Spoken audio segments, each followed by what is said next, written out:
Alright guys, here we go. We're gonna set out in the GTR R34. You ready? Here we go.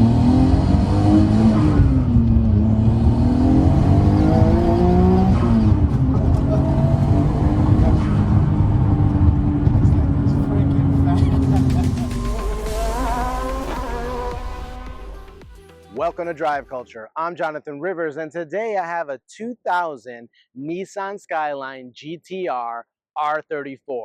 And I'm going to tell you why this is the best generation of Godzilla. So we're going to go over the exterior, the interior, the powertrain, and of course, take it for a drive. So if this is content you're after or you're new to the channel, please be sure to click that bell to subscribe to come back for more. And with that, let's get after it. Now, guys, here we are. This is it. This is the R34 that I have been waiting to bring to the channel. I mean, if you guys have been following us on Drive Culture, you know I already have an R33.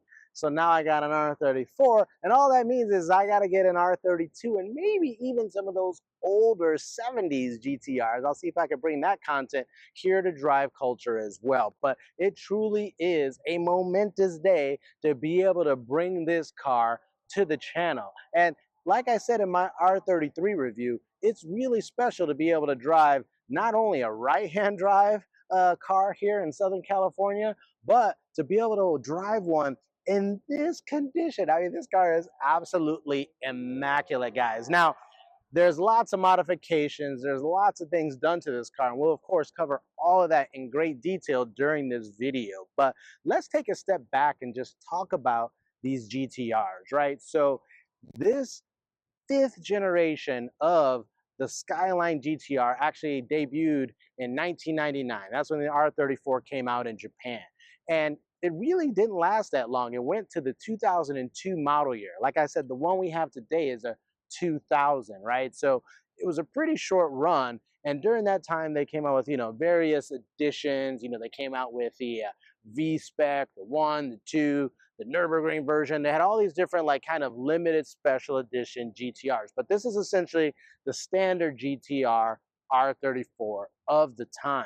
And it's pretty crazy to think, guys, right? Because, this was like the last generation where it was originally a Skyline, right? That's what it was in Japan. And the GTR was essentially like a trim, right? And the R34 was the designation of that generation. But once this model line was finished, they went to the R35, which is really the latest GTR that's in the marketplace. But that was never branded a Skyline, right? That was simply its own high performance, standalone model. So that kind of broke tradition a little bit. So this is really the last one of the legacy. And for me, it's definitely one of my favorite generations of all the GTRs. So it's also crazy to think about the price, right? So, forgive me because not only are we going back in time and pricing, but we're going to do a conversion of yen to dollar back then. So approximately, right, back in like 99, 2000, when this car was on sale, it was about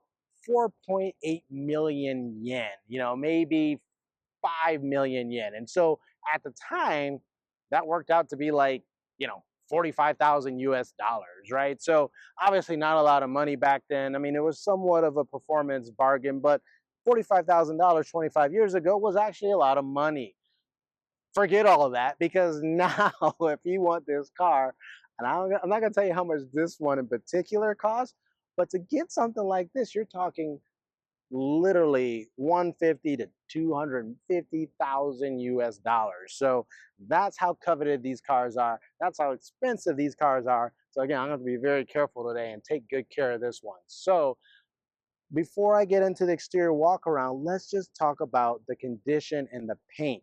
It is immaculate, guys. It really is. And like I said, there's some body work. There's some, aftermarket body kits on the car as well. But fundamentally, this paint is in immaculate condition. And it's actually called cloud white.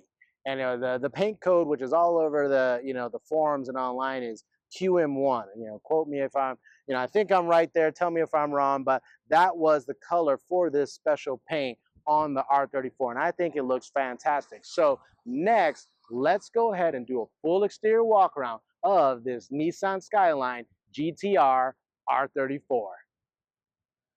All right, guys, here we are with this Nissan Skyline GTR R34. And you guys can't tell from the tone of my voice, I am excited. I mean, it really is just a cool day to be able to bring this content to the channel, bring this super iconic JDM legend to the channel as well. And to be able to do it with, again, a car that is so well kept.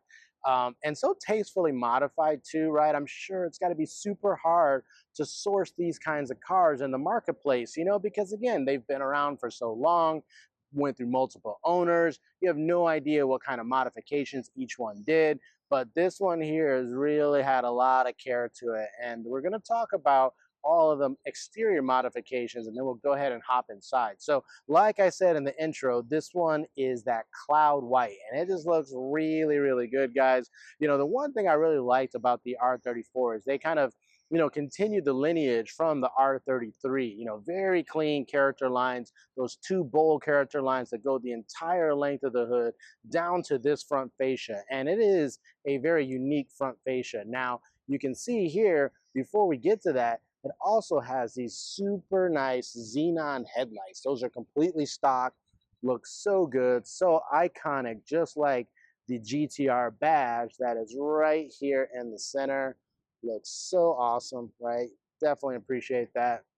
Like, go ahead and take in the entire front end and just look at that. Looks menacing, right? And so let's talk about this front fascia here for a second. So, you know, right there down in the middle, you can literally see it spelled out, the ARC front mount intercooler. I mean, that looks super good. You know, down low though, so essentially that lower white piece, that is, you know, part of the front lip extension of the GTR fascia, but there's actually that black lip that's below that, and that's actually from the V-Spec 2, and it actually is functional, and is like not just a lip kit, it actually extends under the front to channel air under the vehicle. So totally functional, but also looks really good. And then if you notice the difference, it's not really, the front fascia isn't technically symmetrical, because on the right here, there's these extra parts here, and I'll kind of point that out. So there's this duct here. It actually has a different mesh, and then there's actually an opening there. And then there's this extra duct off to the side as well. So those are a part of what they call the UK V-Spec kit. So that's actually a UK market exclusive, and actually a really hard piece to get. It's just great that this owner looked at all of those details. Now, again, all this was done in Japan before this car made its way stateside, but again, very tasteful modification. So let's go ahead and just kind of take in the full side profile here. I mean, there it is, guys. Look at that. Now, obviously, the wing is not stock, and we'll talk about it here in a second. But man, just such an iconic shape. Still looks super good, super clean, and we're gonna go ahead and get into some of the details. So let's go ahead and look at the wheel and tire package that we're working with, guys. So we got some Yokohama Advans on here. Tires look really nice, good condition. The wheels that they're wrapped around look amazing, guys. So, I mean, who doesn't like some Volk racing wheels, right? Forged, that, you know, 6-spoke design. It's got that red, you know, kind of sticker off on the one spoke. Monoblock design. Just looks so good, guys. Really does. And obviously, you know, again, when you get some rays, right? These are, you know, TE37, you know, SL wheels, man, and they just look so good. I mean, it just fits this car so well. So let's talk about the tire size though. Like I said, so these are 265 35 R18s, and we'll get to the back here, but it's a square setup, I'll just tell you that. And if you look behind these wheels, man, the brake package is absolutely insane, right? So you have a huge 6-piston caliper, guys, and it says endless on it. So it's like, you know, kind of like royal blue color. You can see those like pizza-sized, you know, uh, rotors behind it that are slotted with this really cool design in there, which is just a part of that brand. It's a floating disc, looks amazing. Got that blue anodized, you know, peeking behind there as well. So, I mean, just looks amazing. And of course, has all of the, you know, braking performance that you could expect from a huge brake kit like this. So, can't wait to actually try that out.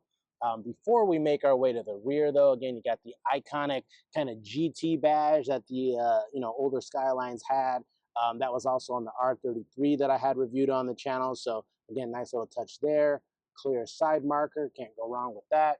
Let's talk about the window treatment there. You know, you got a nice side mirror, but look at this. It's got the total JDM, rain, channels here. But these are really honestly meant for all the guys in Japan that used to smoke, right? They wanted to be able to smoke. So I think that's hilarious and still cool that it's, on this car here. It has a really nice look and feel to it. So here we'll also take a look at the side extension. So that's also part of that kind of front lip kit that was attached to this, front fascia. So you can see how it all just kind of blends together.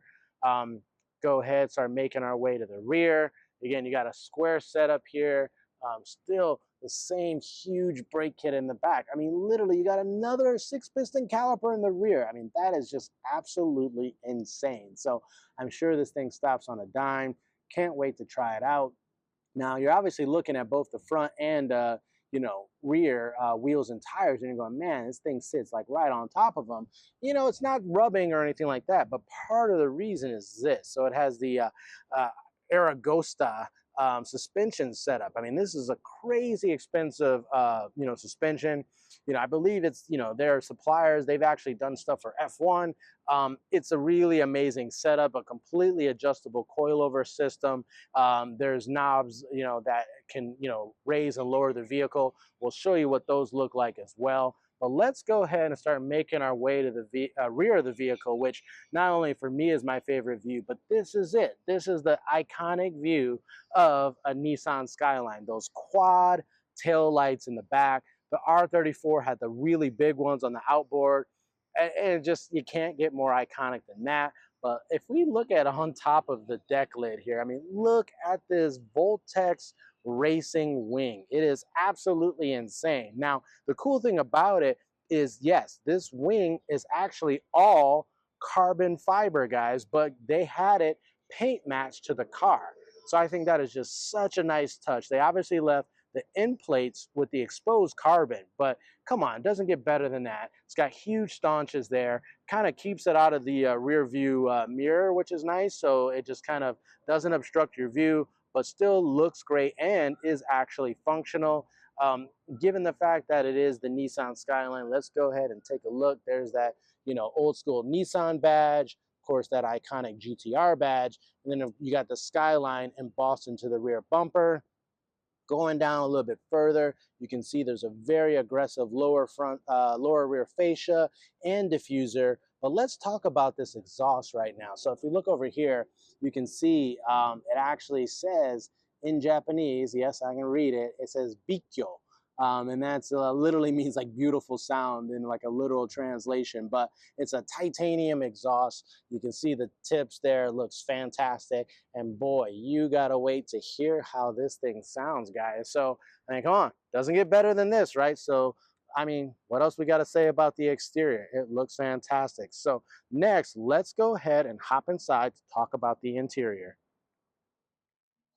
All right, guys, here we are inside the GTR R34, and what a cool place to be, man. This is amazing. I mean, one, because it's a R34, but two, because this car is super clean, immaculate condition.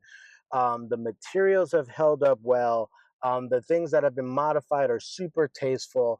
I mean, this is just truly an amazing place to be. It's not lost on me, guys. This is super, super cool. So let's talk about it here, right? So this, R34 had an iconic dash design. Now, there's obviously some extra gear over here because of all the modifications and things that were done in the vehicle. But the fact that holistically it kind of retained that original OEM look, this is kind of like OEM plus, maybe a little bit beyond that, but still looks super clean and super tasteful. So, like as always, one of the first things I go after, guys, you know me, is the steering wheel. So, one of the things about the steering wheel is it is the stock steering wheel. Same diameter, shape, all that is still original, but it was reupholstered, right? And it's a really nice design. I mean, a lot of times when you get a, an aftermarket steering wheel or you get it like custom done, it's not quite right or it's kind of like low quality. This thing, I mean, until I was told otherwise, I was like, wait a minute, that's the actual steering wheel. Like, I mean, that's how OEM it looks. So essentially, there's like suede material here on the side, leather material on the bottom and the top with red contrast stitching everywhere, a center red stripe at the top, which is super cool. But then here on the airbag cover, you got that iconic GTR badge, which just looks so premium and so good. And I mean, just the shape and size of the steering wheel is perfect. And I can't wait to take this thing for a drive. So, if I look further back, though, the other thing that instantly caught my eyes were the gauges, guys. Now, yeah, all the modern cars I have on the channel, they've got digital screens, they're customizable, all these things. And yes, that's great. That's kind of modern tech, but there's something to be said about having super clean analog gauges like they are in here. But guess what? These aren't stock. These are the official Nismo gauges for the R34. So they're a white backdrop. It's got black lettering, but super easy to read. It says GTR on the speedometer, Nismo on the tachometer, and it actually has a higher level red line on the tach and a higher top speed on the speedometer. So it actually reads out at 320 kilometers an hour, and it actually shows a red line to 11,000 RPM. I mean, it's absolutely insane, right? It looks so, so good. So as I make my way, along the other part of the dash here, the thing that stands out to me and was one of the major modifications done to the interior was this screen and this whole setup up top. So this is actually called the MFD, the multi-function display. Now, it was one of the cool and unique things about the R34 GTR when it launched, but the one that's in the car is the Nismo version as well. So that gives it extra functionality and actually gives it like Gran Turismo like sounds when you kind of play with it. So super cool that this was upgraded as well. And it looks, like I said, OEM plus, fits right into the rest of the dash. You got some extra, again, we'll get to all the extra gear that's in the vehicle, but when you make your way down to the climate control, all that stock, it was nice. It had very clean layout. All the buttons were hard controlled. Coming down, you would have went to the standard radio, but this does have a double-din aftermarket carrozzeria, so this is actually a Pioneer double-din radio inside. But the nice thing is, again, the kit that it sits in matches the finish of this whole center surround. Looks really nice. As you make your way further down, there's actually a nice little Nismo kind of plaque here that shows the readout of the shift pattern, because yes, this is a 6-speed manual transmission. Hashtag save the manuals. And to have this special shift knob here, says Nismo on there. I think that's really, really premium. So that looks good and feels good. But if you continue our way back, you got this awesome manual side brake here. Got a little bit of a space here. I mean, technically that's a cup holder, but it's kind of small. And then if you lift this up, you kind of got your typical center armrest and console here. Typical glove box. I mean, again, this is total 90s design, but still very high quality materials. I mean, even on the door lining here, it has this kind of like dotted design, but it feels nice to the touch. Again, this vehicle's been very well kept. The materials, the leather on the door, the buttons, everything still looks virtually brand new in this car. But who am I kidding? How can we forget these seats, guys? Look at the seats. These are the stock seats of the R34. And yes, in the earlier generations, model years, they actually had this kind of gray color design. And then my understanding is later in the life cycle, they went to a black seat design. But whether you like the gray or black, I tell you what, these seats look and feel fantastic, right? I mean, there's, kind of limited adjustability. It's a fixed headrest, and you got these ultra aggressive shoulder and hip bolsters, and even lower hip bolsters as well. So, I mean, you're kind of glued into this car. And again, the fact that this car came straight from Japan, straight JDM, is not adjusted for us Americans. I mean, this is the straight up, the Japanese profile that would fit into these seats. So definitely got to be a little bit more on the slim side to get in here. But lots of stuff, lots of modifications to talk about. Can't wait to take this thing for a drive. But let me go ahead and see if I can hop in the back seat here. All right, guys, here we are in the rear seats of this GTR R34. And yeah, it's tight, but it's actually not that bad. Now, this is pretty close to my actual driving position. It might have been scooted up just a little bit. But despite that, again, I always say I'm about 5'10". I actually have a lot of headroom. I mean, despite how rakish the rear glass is here, I have no problem. I got lots of headroom. My knees are kind of right to the back of the seat, but given the shape of the seat, my knees kind of go off to the side, so I don't feel like cramped back here. I got good arm space. It really is a four-passenger vehicle. Definitely not fitting anyone here in the center. There's actually a pretty big hump in the floor as well, dedicated to that, probably the all-wheel drive system in the car. But man, just like the front, though, it's very simple, very Spartan, but all the parts and pieces back here are really high quality. The same seating material and surfaces that you get up front kind of carry over to the rear. You kind of have a fixed headrest in the rear here, but it's at least like at a good position and height, and it's super comfortable. So again, not a lot to show or talk about back here, but pretty crazy to think that you can take four adults in what is essentially a big Japanese supercar. So pretty nice. So next, let's go ahead and hop out and check out the cargo area. All right, guys, here we are with the cargo space of the GTR R34. Now, I've already got the trunk popped up, so I'm just going to lift it up. To be fair, like I said, this is obviously not the stock wing. It was much lower profile. This is a huge aftermarket wing, which means it is a little bit heavier, so I'm going to be careful like lifting it up. But just get my fingers up in there, lift it up, kind of let it sit. All good. So now it's opened up, and once you open this trunk up, you realize there's a ton of space back here, guys. I mean, it's part of it is like the way it's cut out.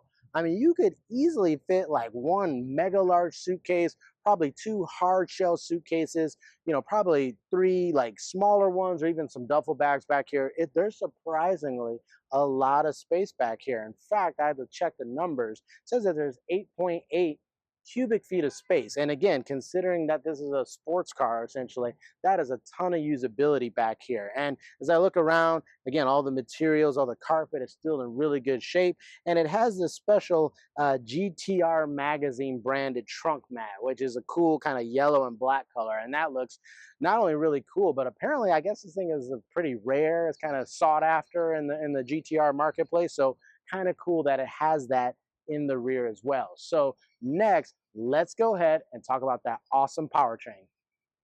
All right, next, let's go ahead and talk about this amazing powertrain of this R34 GTR. Now, clearly, guys, you can see here, this car is very far from stock.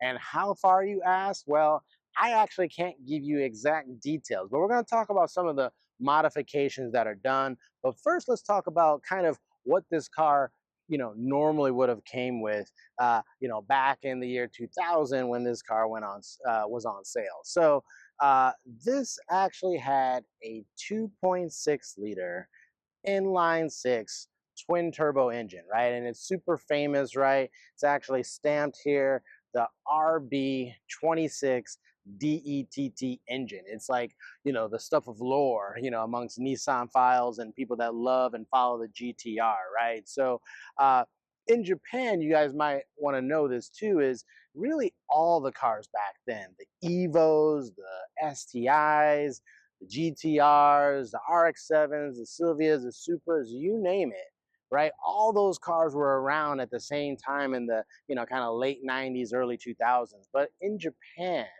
the government essentially had a gentleman's agreement with all the, OEM automakers at the time to basically say that they wouldn't make cars with a certain amount of horsepower. So they actually kind of like capped them from like a government viewpoint, right? So that automakers wouldn't go out of hand creating super fast, crazy cars. So that number was actually locked in at 280 PS, right? Which equates to about 276 horsepower. Now, I'll tell you right off the bat, this car stock had more than that, right? So the gentleman agreement wasn't really what it was meant. Every automaker also did that too, by the way. It wasn't just his car. But with all the modifications here, right? I mean, it's pretty intense, guys. It's got upgraded turbos, intake, headers. It's got this crazy V-cam system here, which this is not only a super rare part to get, but to get it installed and to get it installed correctly is a big deal. It essentially makes the engine have like variable valve timing, which it didn't have stock. So that's a pretty major upgrade inside. I mean, there's just a lot to look at, but all that said and done, while I don't have an official horsepower figure for you, I was told that it's making over 600 horsepower, which is totally believable because this platform can support really up until like almost the 4 figures, right? So I actually believe that, and I can't wait to test it out. Before I do though, one last thing is just check out this, strut bar here. It says Okada Projects, looks really sweet. Also, you can see these like bright orange knobs here, which help adjust that amazing suspension that we were talking about earlier. So just a super clean engine bay, modded to the T, but there's no better way than to prove that out than to get behind the wheel. So next, let's go ahead and take this thing for a drive. All right, guys, here we are inside the Nissan Skyline GTR R34. We're gonna go ahead and take this thing for a drive. So I'm excited, if you can't tell. I can't wait, actually. So got this GTR key, right? Total mechanical key. Go ahead, put that in, clutch in. And yeah, she starts up, throw it in neutral. And yeah, guys, the camera's not flipped. I'm sitting on the right side, right-hand drive. Car imported from Japan to Southern California. Legal, all the paperwork done, registered, everything's here. Finally passed that 25-year limitation. That was last April.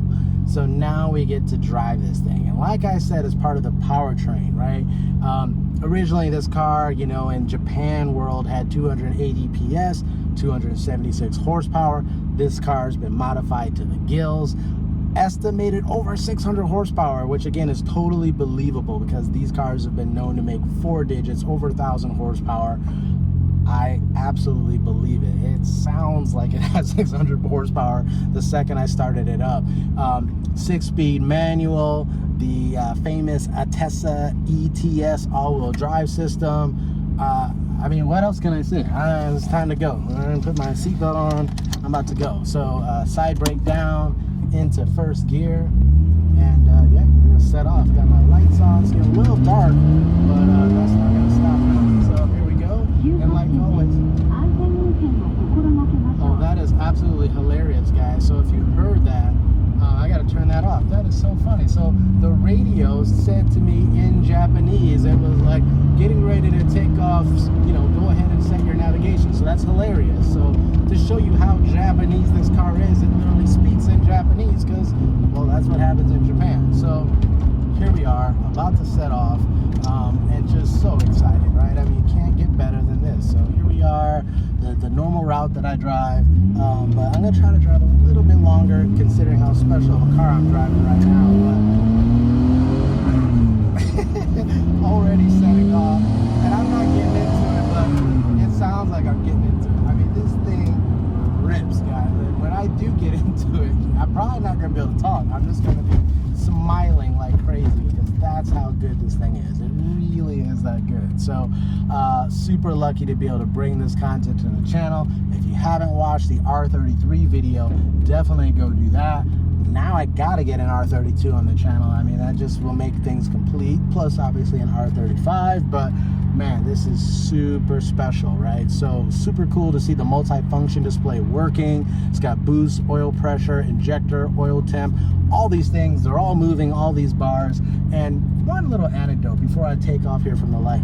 I actually have driven an R34 before, just not in America. So I lived in Japan. I spent several years over there, and one of my friends had a V-Spec 2 R34 that I got to drive like 20 years ago. So kind of dating myself, but it's been almost that long since I've driven the car, and his car wasn't nearly as modified as this one either. So not that I actually remember what that was since it was so long ago, but super lucky and super special to be able to drive this car here in the States. So excited to take off here. But like I said, I mean, already just the sound, the power, without me really getting into it at all, it's just almost overwhelming, right? And again, not only do I have an R33 on the channel for you Nissan fans, I have a 300ZX twin turbo that was gilled with every kind of modification possible that also made close to like 700 horsepower. So I don't know what's with me and 600 and 700 horsepower Nissans these days, but it's what I've been driving, and I can tell you what, there's something special. So here we go, just setting off. What I'll tell you right there is the clutch engagement. It's a very high lift point, but it's pretty easy to drive once you get used to it. So there we go. Oh, of course the light changes, guys. See, that's what happens when you drive this. But I mean, just the sound, it just sounds so good. And you know, it has that huge turbo whoosh sound, and it's so awesome. And obviously it has a very big exhaust. We talked about that special titanium exhaust in the back, but there's nothing like actually hearing it. So again, let's go ahead and take off. So trying not to stall out here. So here we go. There's second gear. We're gonna get into a little bit. It sounds so freaking good. My God. Alright, so we're gonna go down and do that heel and toe is not too bad either. Alright, just hit it here, check out the handling. Oh, it's really good. It's really good.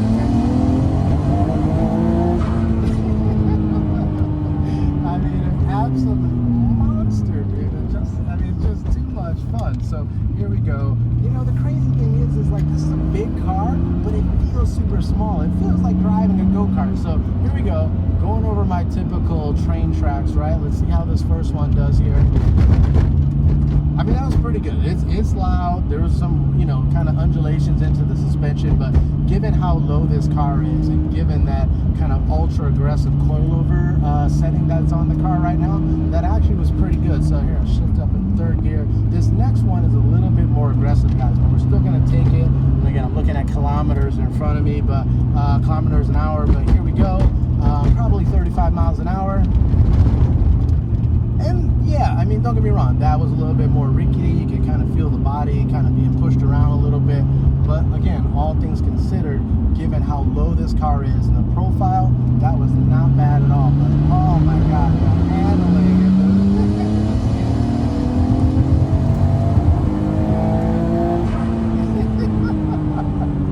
just an absolute mess this car is. I mean, oh my God, and the handling. I mean, this car is super fast. The brakes are super good, right? You saw that brake package, but holy man, the handling is so good. It's so dynamic. Oh, there's a power. Oh, it sounds so good. Oh my God, guys. So good. So good. Here we go. We're going to try to do a full wide open throttle. I'll see. I mean, it may break traction here. I mean, that's the thing. So here we go. Try to get out. Get straight. First gear. Right before the red line. About 8,000 right now. There's third and then push. Oh, this thing is fast. Oh my God. It is not only fast, but it sounds amazing. It handles amazing. It's everything you think this car would be. Here we go. Oh my God. And the brakes are crazy because I have got some serious speed here, and it just brings you to a complete stop. But I mean, I guess with, you know, 6 piston calipers up front and the rear, that's kind of to be expected, right? But it's so good.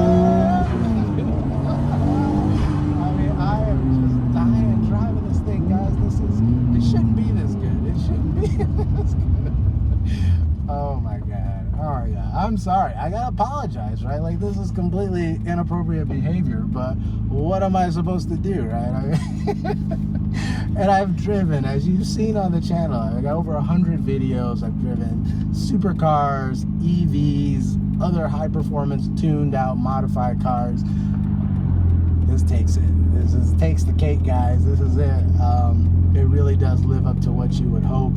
I mean, obviously, again, it's not stock. You know, stock, this car was great. I was lucky enough, like I said, to drive one that was lightly modified. So, to be honest, I've never driven a bone stock R34, but pretty close to what I drove back in the day. And yeah, I mean, that was impressive, and the amount of performance. I mean, back in the day, I think these were like, 0 to, well, 100 kilometers, but 0 to 60 in like 4.8, 4.9 seconds, which by today's standards isn't like breathtaking anymore. I mean, it's still quick, but I mean, the fact that you can get to this level of modifications and performance, and this car is actually, despite all these modifications, there's not a single like error light or engine light or dash light lit up. I mean, everything looks and feels stock. The car's not idling weird. It doesn't sound like anything's wrong. I mean, and that's after me beating into it. So that's what's super impressive. The fact that you can actually, still highly modify the car and still have a certain level of just reliability. That means so much, right? You never want to be stuck somewhere on the side of the road. But man, this thing is super special, guys. So here we go. Give it this piece of foam here. But oh man, I'm not even getting into it anymore, and it still just feels and sounds so good. So we're gonna do one last blast before we wrap this up. But I'm also gonna get into it and then get into the brakes, because like I said, the brakes are almost as impressive as the actual acceleration itself. So here we go, around this turn. Oh my god, the handling is so good. But here we go, get into it. Get into the brakes. Wow, the brakes are so good. It is absolutely insane. The brakes are so good. The handling's so good. The handling, it's unbelievable. So guys, thank you so much for watching this video, joining me on this super special day. Let me know if you want to see more content like this on the channel. Of course, I'd be happy to bring it to you. Let me know if you want to see other GTRs, other Nissan products, and other products all together. Right? I'm trying to do everything here on the channel. So I hope you enjoyed this video. And with that, we're going to go ahead and wrap up this drive review. All right, guys, that's a wrap. What did you think of this 2000 Nissan Skyline GTR R34? Is this really the best generation of Godzilla? Let me know your guys' thoughts and comments down below. If you've been watching Drive Culture, you'll know that I already did a review on the R33. Now I just got to get that R32, but I'm going to bring that to the channel as well. So definitely come back for more. But let me know, seriously, which is your favorite generation? Let me know if you want to see more Nissan content on the channel, other models. I might even be able to bring one other special vehicle to the channel here, so be sure to come back to watch more. And again, if you joined me before, thank you so much. But if you're new to the channel, please be sure to click that bell to subscribe, to come back for more. Thanks, and we'll see you at the next episode.